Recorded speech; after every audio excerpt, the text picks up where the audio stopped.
ماینکرافت ولی با گالم ها جدید و قدرت های جدید. لایک و بکوب بزن بریم.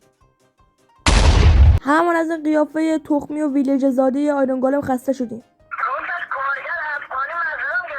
من چند تا گالم جدید براتون آوردم، از سمت راست به چپ، از ضعیف به قوی براتون آوردم و آخری بدراک که قراره با واردن درش بندازیم. پس تو هم حتما لایک و ساب کن. این مون واسه بدراک اگه 10 تا لایک بخوره حتما آموزش براتون میذارم. بزن بریم. اولی گلس، ضعیف ترینه که با یک ضربه شمشیر میمیره و هر چیز دیگه میشکنه. دومی چوب که رخ خیلی خفن و مابی داره، بیشتر شبیه مابای بازیه. بعدی سنگ، قیافش برام زیاد فرق با آیرون گالم خودمون نداره، نمیدونم چرا. بعدی آیرون گالم خودمون.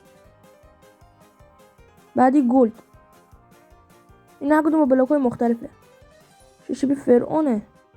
بعدی داشتم میگفتم بعدی اسلایمه که اگه بهش دمج بدین چند تا دیگه تکثیر میشه. بعدی یخ. بعدی لاوا.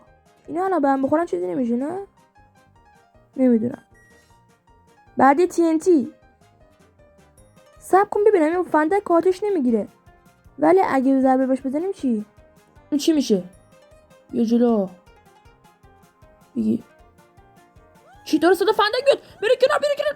یا حضرت TNT همه جا رو منفجر کرد. این داره آتش میگیره. وای دارم آتش میگیرم. خب رسیدیم به بلاک بدراک که آخریشه و قراره با واردن درش بندازیم. اینم از واردن. خب اینا تا موقع دارم سر کلم دیگه میزنن، من ویدیو رو ببرم جلو شما واسهتون سر نره.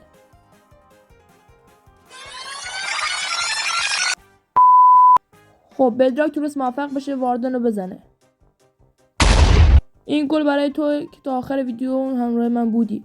لطفا لایک و ساب کن.